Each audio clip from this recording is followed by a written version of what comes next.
Hey folks, today we got a 2019 Ford F250 what we're working on.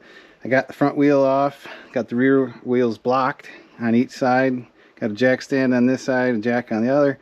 That way I can get both the rotors off because they're pretty glazed and grooved. These are like 75 bucks a piece at least. That's my cost, I think, even. So I'm going to try to have them turned at O'Reilly's for about 30 bucks. But if you're going to be doing this job, I'll help you walk you through. You're probably looking at this video because you've never done these before, and I've never done on a Ford F250, but they're all really the same thing. So if you have a clamp, a C-clamp usually works pretty good, gets you a 6-inch at least, because these are pretty big calipers. You just turn it in a little bit on one spot, and then go to the other one and squeeze it a little bit. I do this just to help push those pistons in a little bit, and that allows it to come off easier. And you can go quite a ways if you want. That's less pushing you're going to have to do once you get it all apart. But now you can see it's not squeezing so hard. So now we'll get the bolts off of here. You got your 2 pins, one on the top, one on the bottom. So I'll pull them off, and then you'll only have 2 bolts for your caliper bracket also. So pretty straightforward. I'll start pulling that apart and we'll be back.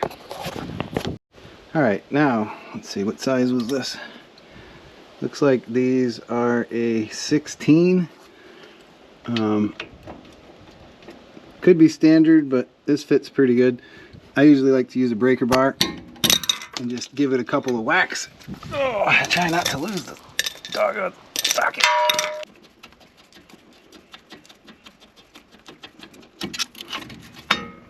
Wow. Definitely don't want that to hang from there. So I'm going to set that up here for the moment. Oh yeah. There wasn't much left on them at all. Yep, that center is even gone. This right down to steel on steel there. I was hearing it squeaking, and that's why I said, well, better put some new pads on there. Now these rotors, they're pretty glazed and they have grooves in it. So if you were to try to reuse these, you're just going to eat up those new brakes you have. So I definitely recommend to either get the rotors turned or get new ones. So now on to this other caliper bracket, because you got to get the bracket off in order to get the rotor off. And it's a little bigger than what I have on hand. Well, that's handy. Looks like it's the same size as the wheels. Lugs, which would be 13/16. So I'm gonna have to get a breaker bar for that because I'm not gonna be able to get that baby in there. So I'll be back. I wonder why I couldn't find it. I forgot I used this to tighten down the lug nuts on the rear. Okay, so this is an extendable one, makes it pretty handy.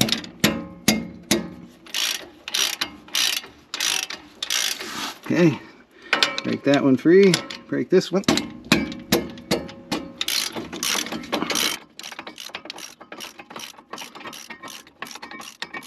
Alright, we'll be back because you don't need to see all this.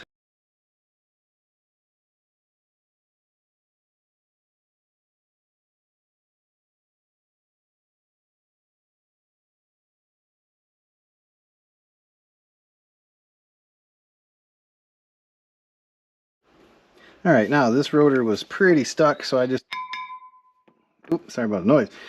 But I just beat the crap out of it, turned it a little bit, hit it a few times, turned it. Now that that's coming off, we're going to start pushing these calipers in, or these pistons in. This is a spur tar. Used this on my other truck. Been using it on the newer style brakes because they have the multiple pistons. And I'm going to speed this up a little bit. The only thing I don't like about it is it doesn't seem to want to turn and ratchet when it's so tight like it is, or so loose like it is. But the mechanism is tight. You see, it just wants to go back and forth.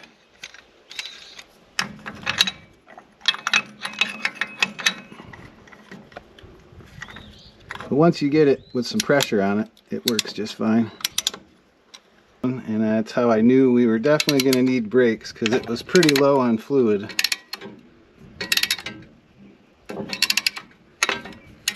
Okay, those should be in all the way. Now I'm going to take these rotors in and get them turned. On to the next side. Alright, we are back. I just got back from my buddies at O'Reilly's, and they turned these down for me. They're so much better. They were even warped a little bit. You could see it as they were turning. Spoke to the manager, my buddy Alan, so he said that he didn't mind doing some footage of filming it there. So I'm going to take the rear in tomorrow and have those turned so you guys can see how that's done. They use an old lathe. I guess they have newer machines, but not at their store.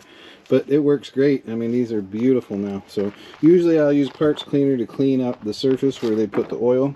But this time I'm actually cleaning on the inside here, which I should have did that before I took it to my buddies, because our hands got all greasy. So I'm going to go through and clean up around here. You can see there's a lot of goop on that one there and over there. So you want to get it clean so it sits up flush. But I'm going to clean that all off and put some more anti-seize on there.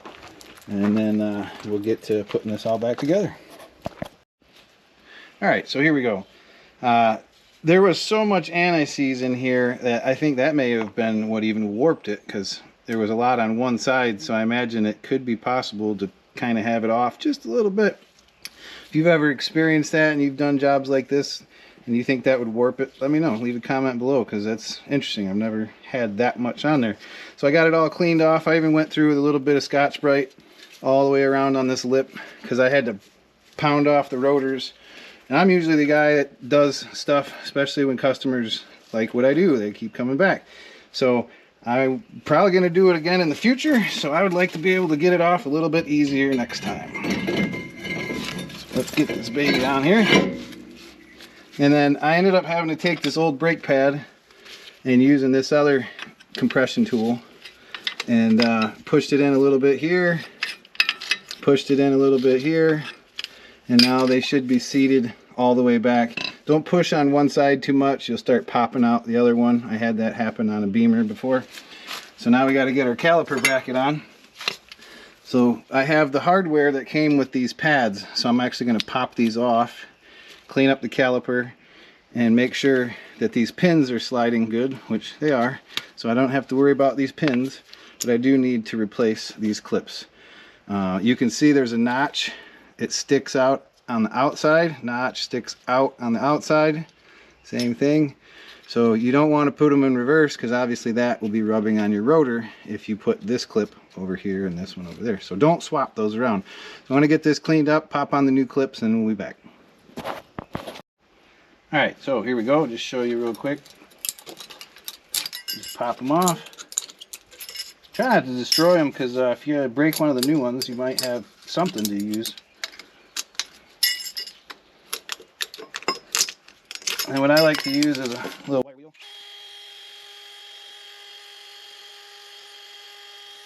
Don't tear up your little rubber boot there.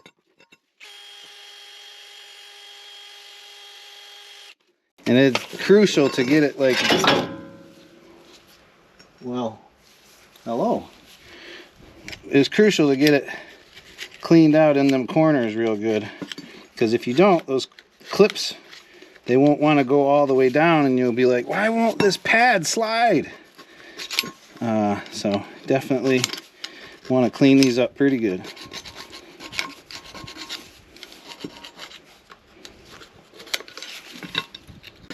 Now normally guys will just throw these clips on there, maybe put a little bit of brake lube on there. I like to put a little bit of brake lube or anti-seize on the back side of the clips also.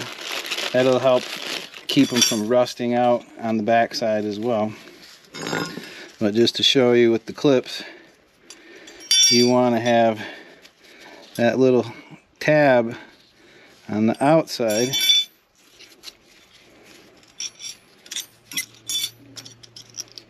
just like that would be the wrong way. See, that tab is on the inside, We'll get that on the proper side. And it just clips in. Same thing with this one. But before I do, I'm going to put a little anti-seize in there. And I mean little. Just a touch. Because you get too much in there and get on your brakes as they heat up and have all kinds of mess. And no brakes. Hey, kitty. Meow.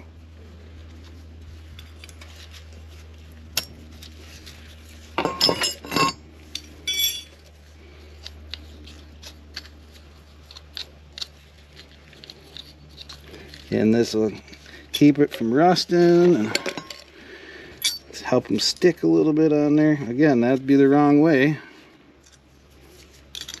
Totally.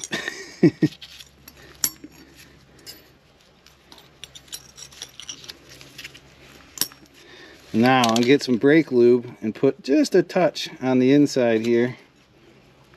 That way your pads will slide a little bit. And you can also not lube them. Some people probably wouldn't. I wouldn't if I lived down a dirt road or was in the dirt all the time, because dirt will stick to grease. So, all right, well, we'll get this greased up now and there, and then we'll be back. Now you may want to turn the wheel one way or the other in order to get more room to work on it. But I like to start with my top bolt. That way it holds itself on there, kind of.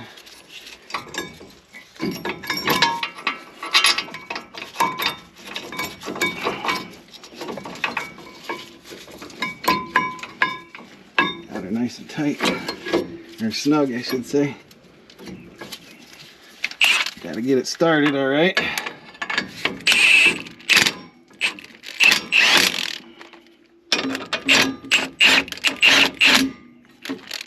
Now I'm going to tighten them up by hand now. Use a breaker bar, because you never want to trust one of these guns. Even though it's a good quality impact, you don't want to just trust that. So put a bunch of good ooga-doogas in there. You might want to look up your torque specs for your model. But I just give her about all I can. Alright, we'll be back. Alright, now you're going to have each package, you're going to have an outer and an inner. Wonder which one goes where. So obviously the brake material goes towards the rotor. You see it on the YouTube. Don't know what happened there. Had to repair the file, I guess. But you can see that this side's cut out and that side's cut out. So they do matter. You got to make sure you have the right one on the right side. So you can opt to put a little bit of lubricant on the ears or on the clips if you want.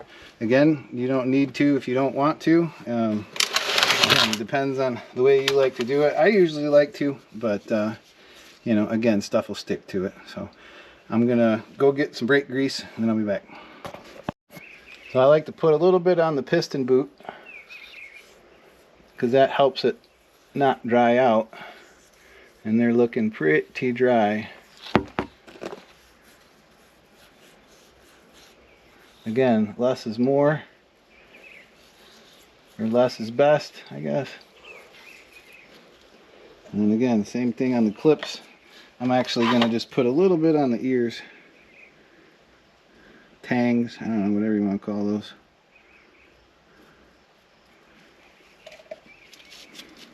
And then you're going to have to kind of push the clip down and rotate it in on the one end.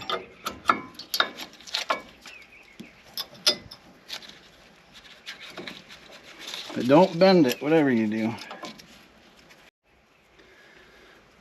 Now, we got the one in there. Couldn't really see what I was doing on that side, but we'll get a little better view here. Come over on this other side of me, please. So we'll get the bottom one in, and then the top one. So the easiest way I found was put them in like that, and turn it. Alright, let's try this again. I think the clip wasn't all the way pushed down on the bottom there.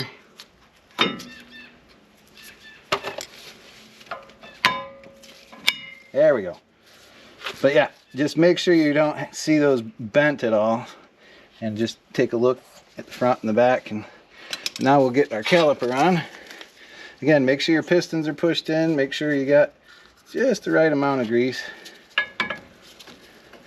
And if it doesn't want to go onto the brake pads, then you're probably going to have to squeeze those pistons in a little bit.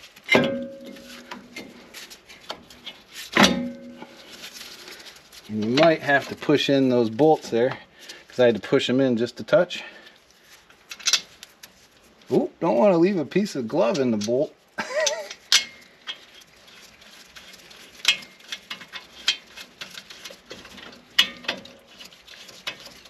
So again, just like the caliper bracket, I'd like to start the top one first. And get the bottom one in.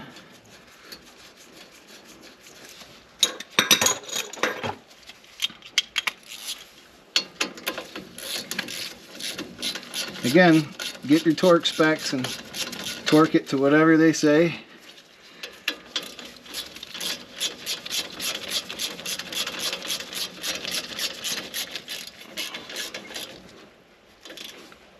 Now, get my breaker bar, put a couple of ooga-doogas,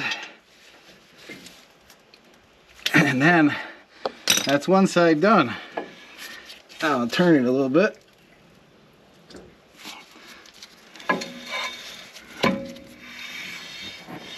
Okay, just make sure you didn't bend your shield up against it or nothing, because then you'll have some noise as you're driving along. If you hear a little bit when you're turning, it could be because it slides. It's still a little loose, so make sure you push it in and then turn it. You can hear the pads a little bit, which is normal. So now we'll get on to the other side, but I think you pretty much got the idea on how to do this. It's really not that bad of a job. I'd say it's like a 2 out of 10 out of brake job work. So it's pretty much just like anything else. So if you have any other questions, leave a comment below and I'll make another video, but I might also shoot a video on doing the rear. And if you want to see rotors turned, tomorrow I'm going to go see my buddies at O'Reilly's and shoot a little bit on turning those rears. Also, make sure you clean up that little bits of grease on there before you hit your brakes and burn it into it. So, alright, thanks for watching. Take care. Wait, don't go just yet. My bad. So this wheel speed sensor, you want to make sure to, there's a little clip on the brake line there, see that? But you're going to want to clip that in there. I did that on the other side, noticed it popped off. And then also, very crucial, do not miss this step. Make sure you get both sides done, alright? But you're going to want to pump the brakes and push out those pistons, because if you don't, you're gonna push out something out your bum as you keep going down the road and you don't mean to. So anywho, thanks for watching.